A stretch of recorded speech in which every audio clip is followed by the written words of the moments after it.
Hello, I am Eddie O'Sullivan, and this is This Week in the Italian Campaign.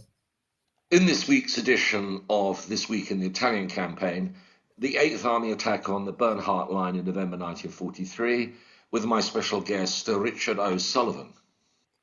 But first, a roundup of other events in Italy 80 years ago. On the 18th of November, the advance formation of the French army arrived in Naples.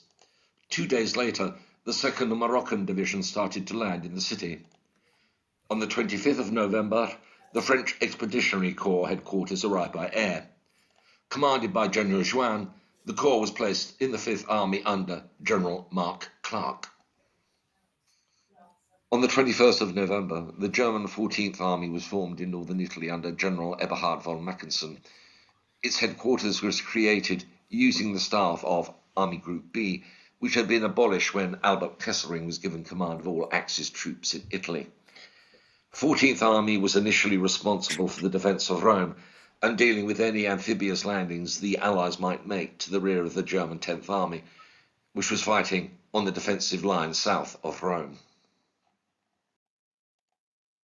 On the 28th of November, the Eureka Conference opened in Tehran. It was the first face-to-face meeting involving UK Prime Minister Winston Churchill, US President Roosevelt, and Soviet leader Joseph Stalin. It lasted 4 days and agreed that the campaign in Italy should be sustained and that Operation Overlord should be launched in May 1944. Churchill successfully proposed a westward movement of the territory of Poland after the conflict, which would involve the Soviets taking what had been the east of the country. Poland would be compensated with German territory in the west. As we heard last time, the 15th Army Group Commander General Alexander had ordered a double punch against the Bernhardt Line. The first was to be delivered by General Montgomery's 8th Army on the Adriatic coast. That was to be preceded by a diversionary operation in the higher Pennines by 13 Corps. On the 24th of November, 5 Corps Commander General Alfrey ordered the real attack to begin 3 days later. By the morning of the 26th of November, the Corps had bridgeheads in 3 locations north of the Sangro River that could be used as launching pads for the assault. On the west, the 2nd New Zealand Division was north of Parana poised to advance to Ausonia. The 8th Indian Division was below Mozzagrogna, and 2 brigades of Britain's 78th Division were sheltering under the escarpment south of Fosakesia. Almost 700 artillery pieces and 200 tanks were to support the attack, and it would have the constant support of medium bombers and fighters, enjoying almost total aerial supremacy.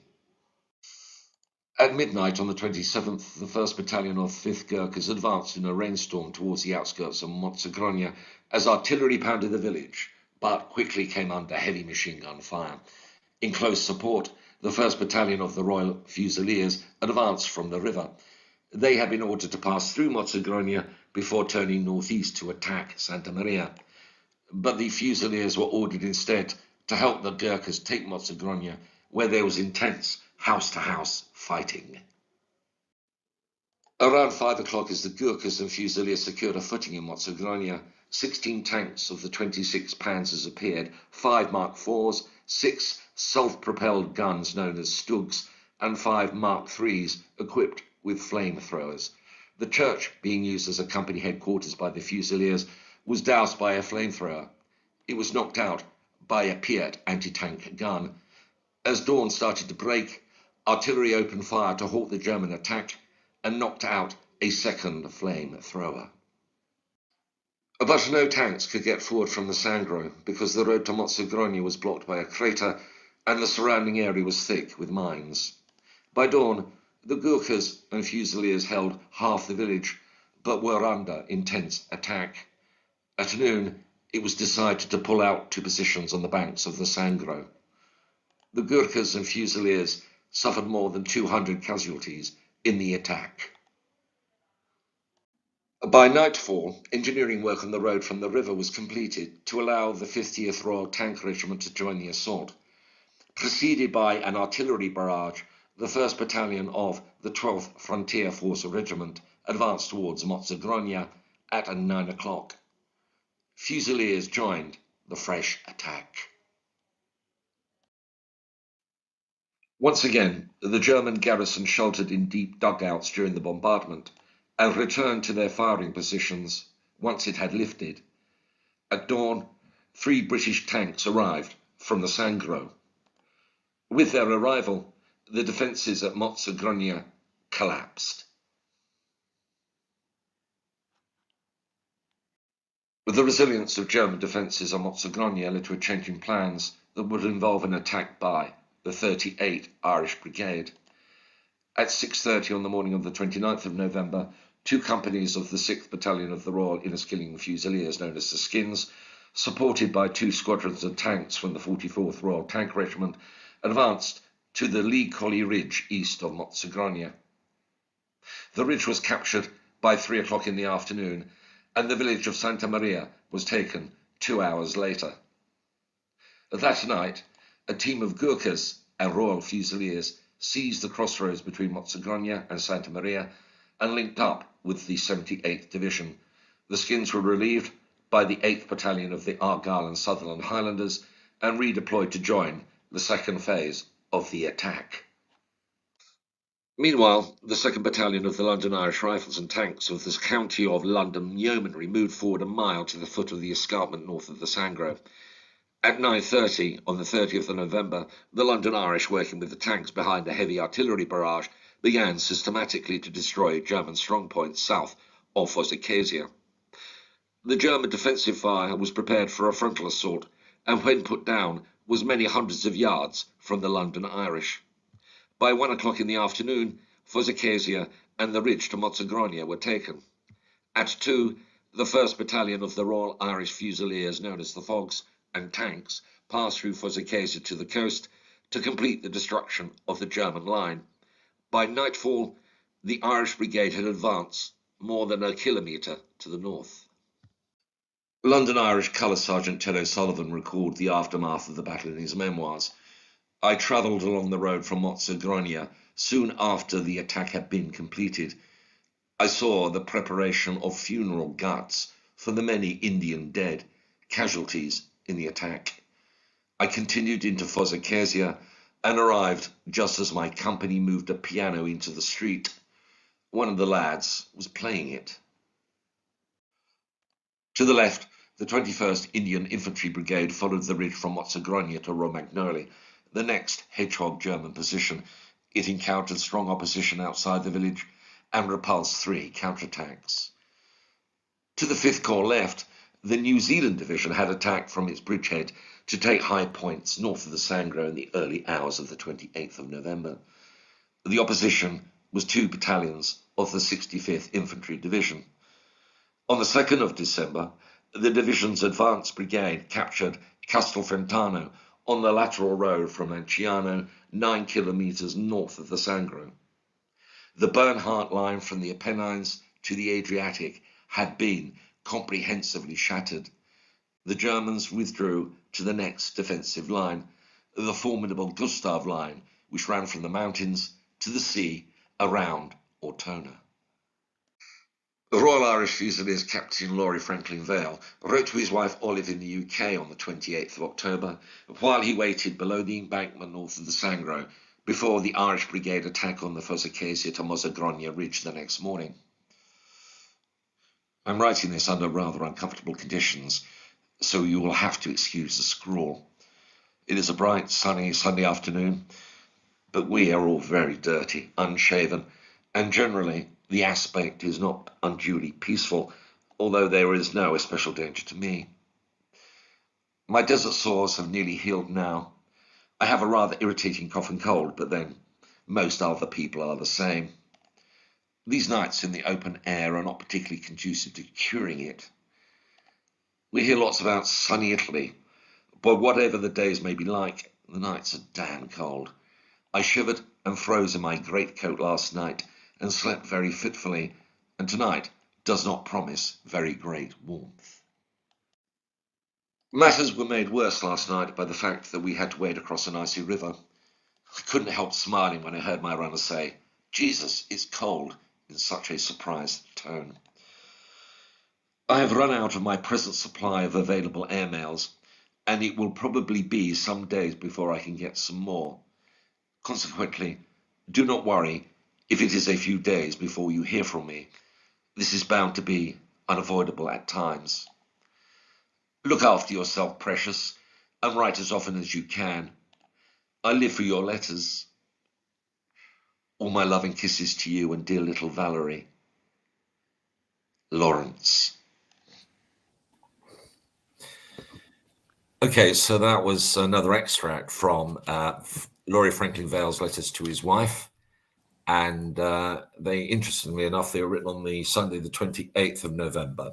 So that was the day before the Irish Brigade attack began. It started on the 29th. And so he was sitting, literally, waiting in the escarpment just north of the river, south of Fossacese and Mozzagrogna, where they had concentrated, and he was spending the day there. And he used the moment to write a letter to his wife. And so I'll be discussing this with my special guest, Richard O'Sullivan, who's joining us from Windsor. Hello, Richard. Yeah, hi. Okay, so that was, as I was saying, the letter that was written, Richard was written, he was sitting there scribbling it as he was waiting to go in the attack, and the next day they did.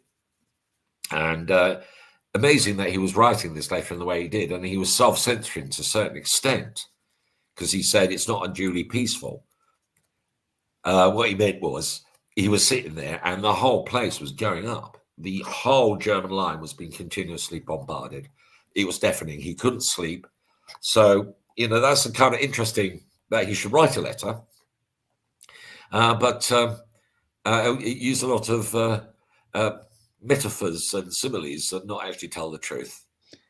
Yeah, a lot of unsaid. I mean, you were mentioning the geography a little bit there about where they might be. And we usually talk about a book we're reading, but actually what I've been looking at today is a study in the battle map as defined by the 2nd Battalion London Irish Rifles, which shows all the various locations, Mozzagrogna, Samaria, Fossacese, and northward. So the Fogs, having crossed the river and preparing themselves, were, as you say, Lawrence Franklin Vale was writing a letter dated the 27th. Was it 28th? Monday the 28th. Yeah. So he is just about ready to go. The Skins would go forward on the 29th with the tanks, and the major advance of both the London Irish and the Irish Fusiliers was on the 30th. So they went there and then they broke through. Yes. So the Fogs, as he said, were not playing a leading role. So for once, we're not playing the leading role. So the leading role was played by the Skins, who went up first, and then the London Irish, who went up subsequently. But nevertheless, in this attack, I think the Fogs suffered the largest number of fatalities. The casualties of the Skins and the London Irish on the attack of Fossacese and Mozzagrogna weren't that high. But for the Fogs, they were. There was one particular incident that did it, wasn't there, Richard? Yeah, on the 29th in the morning, 9 o'clock. So whether Lawrence would have been in the similar area, but there was a shell came over and killed 19 men who were just waiting together in a long gully underneath the escarpment, basically ready to be brought forward. And quite tragically, 19 in one incident. And as you say, the total deaths for the London Irish and the Skins for the 2 days they were involved was about 8 or 9. And the Fogs themselves didn't really suffer too many until a few days later. So in specific terms, the 19 who were killed during that moment were massively difficult for the Fogs. Yeah, so obviously the Laurie's writing before that. He's writing metaphors. He's saying, and I thought that was rather telling when he said, I'm running out of airmails. Now, I wonder why he wrote that. Now, it might be because if he got killed, and by this point he didn't have any illusions about the possibility of being killed, since he was now effectively, he was number 2 in a company. He was right up front. He knew what was happening. Maybe what he was doing is that he was just telling his wife, "Don't be alarmed. You don't see any airmails." Yeah, sort of a. And then if he's dead, they'd get a telegram, and other things would happen. So you can see the psychology of the frontline soldier, the frontline leader, in how they were preparing their families for the worst. Yeah, sort of coded message, isn't it? In modern day terms, you hear of stories of prisoner of war in certain incidents in the Vietnam War where they were blinking out sort of SOSs with their blinks. And in this case, you know, a slightly coded message back home and saying, understating everything. That Absolutely, there's going to be a massive battle to be won soon enough. Yeah, I think the interesting thing is that you do wonder why he. And I suppose it's an ambiguity. If you write a letter and you're on the front line, like he is, what do? Do you write everything's wonderful, it's all tickety boo, and things are going well, and everybody's really happy and delighted, which is the kind of stuff that the 8th Army commander would write, or the Corps commander would write back to London, said everything is splendid, morale's marvelous, the lads are doing really well, everybody's done as. So do you do that, or do you actually try and tell the truth? But if you tell the truth, I mean, as you can see in the last letter and in subsequent letters, I mean, it's pretty unbearable. So it does make you wonder how Olive, I mean, she must have been dreading these letters in a way. Yeah, well, at least he's alive. I think when they arrived, he said, well, he's not dead. And then he shares with her all this terrible stuff. But anyway, I don't know what I'd do if I was in that position, but having not been in that position, never will be. I will never find out. Now, one of the aspects of this attack, Richard, is the original plan, wasn't it? Was for the 8th Indian with the tanks to go up, take Mozzagronia, and then actually advance along the line east. But as we heard, the 8th Indian Division encountered really serious opposition in their attack, and they got held up. They encountered flame-throwing tanks. This is the first time in the Italian campaign that any Allied troops have faced flame-throwing tanks. The Fusiliers were supposed to come up behind, which is the English regiment, and was supposed to return right, but instead he went to Mozzagronia. And they had a pretty all-out battle in Mozzagronia, and then they were actually forced to withdraw. Now, at the end of that day, there's different accounts. One account is that the view in other parts of the Corps is that the 8th Indian weren't really experienced and they hadn't really done a good job. Of course, the 8th Indian account is that they did do a good job, but they encountered things that they couldn't have expected, like the tanks, and they didn't have any tank support. So what do you think the truth is?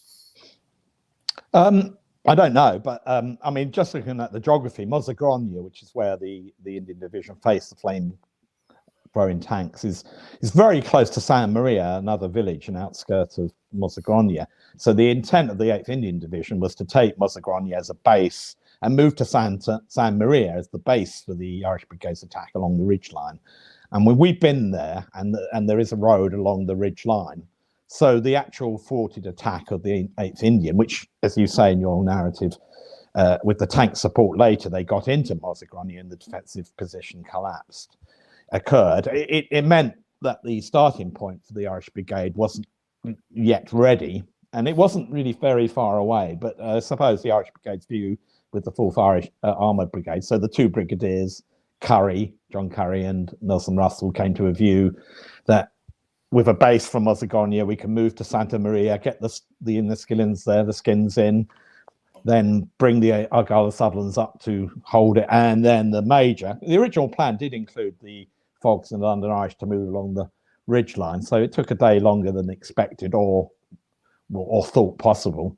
So in answer, there's obviously a bit of both, really, in that sense that the Indian Division, after suffering very bad casualties, established a position with the tank support, but not very successfully initially, but actually did the defensive position at Mozzagronia collapsed. But then the Irish Brigade and the 4th Armoured Brigade came up on the next day and really established a firm position for the 30th of November attack along the ridgeline, which was highly successful. Yeah, well, I tend to form the view that this is an example of that the infantry. I mean, you have to get 5 things in place: infantry, tanks, air, artillery, and engineers. And the 8th Indian got up into Mozzagronia. It didn't have any tank support. The tanks could not get up because the road up from the river was blocked. There were minefields, so they were trying to do it essentially, and it was at night, so the artillery fire was impossible. So they were doing it as if it was, a First World War battle, and that was the problem. And once, hang on, Richard, and once the tanks came up the next day, and also it's daylight, so that the artillery could hit the German tanks, then the Germans withdraw, the Motzregonian defences collapsed. Yes, indeed. I mean, looking at the direction of the 8th Indian, they came up almost from due south, which is on this contemporary battlefield map that suggests there wasn't really a track or road but the 8th Indian, and hence the tank support wasn't in position. The Irish Brigade and the 4th Armoured came up on the 29th. There was a track, and now there's a main road that goes up the hill from the river from the southeast. So obviously there's elements of the decision to take the direction they did initially may have had consequent impact on the lack of armoured support. Well, one of the things that the 8th Indian Division complained about is that they didn't have their own tanks. They didn't have any tanks in their division, so they had to borrow other tanks, regiments. Now, one of the things that the Irish Brigade did, both the Skins and the London Irish and the Fox, they did quite a lot of training with the tanks before this attack.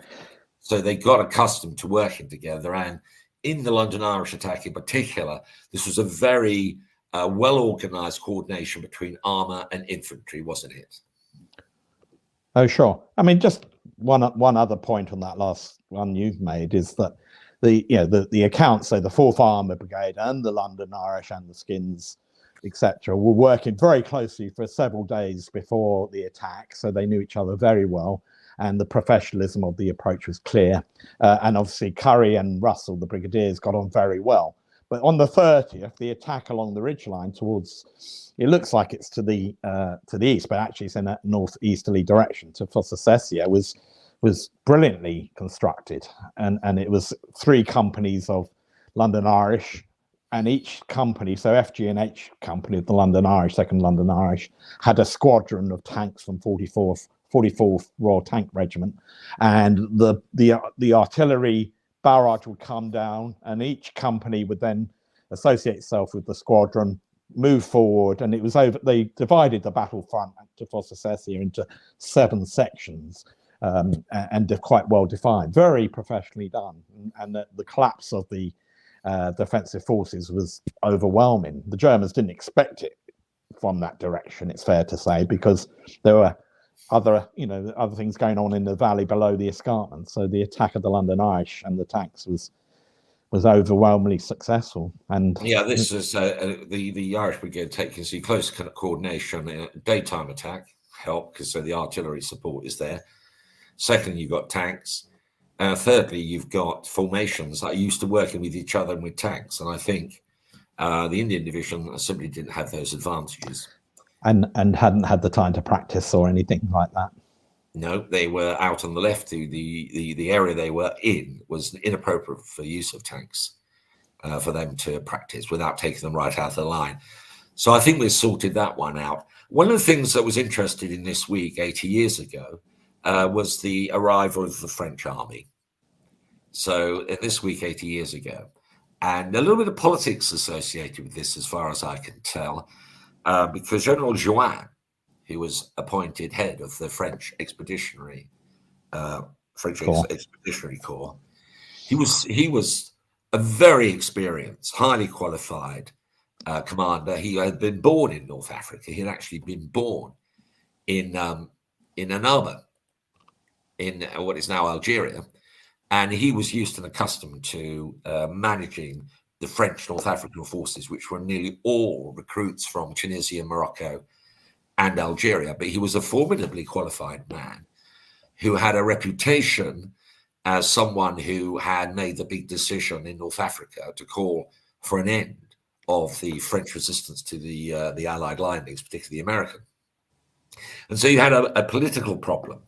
And the political problem was this, that France, as an equal partner in principle, in the United Nations in principle, although the final structure of that relationship hadn't been defined, France, of course, expected to be a full partner in anything that happened. Therefore, a French army under French command would have to be formed.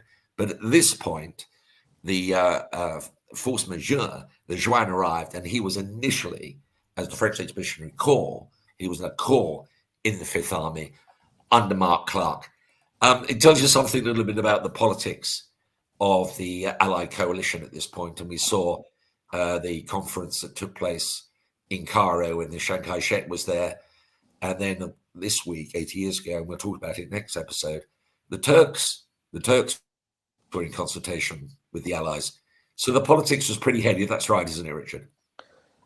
Yes, I've not studied the detail of the politics too much, but yes, indeed. Obviously, the FEC, the French Expeditionary Corps, as you say, came into the Fifth Army order of battle soon after this period, and then went into fighting near Cassino in early or the middle of January. So their impact was almost immediate.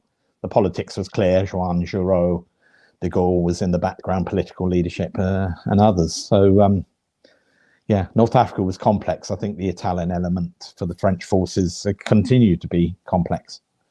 And of course, next week, when we get on to the Second Battle of Monte Cammino, which is 80 years ago in December 1943, for the first time, you have Italian army soldiers fighting on the Allied side against the Germans. So the politics of the situation get increasingly complex as time passes. Yeah, definitely a dilution of what might have been seen as British, Canadian, United States forces, you know, as other nationalities came involved, and it continued to grow, the coalitions of nations in Italy. Okay, Richard, well, thank you very much for joining me in discussing this moment. We will be looking next week at another aspect of the campaign, and we'll have you back in future as well. So thank you very much for being there. Thank you very much.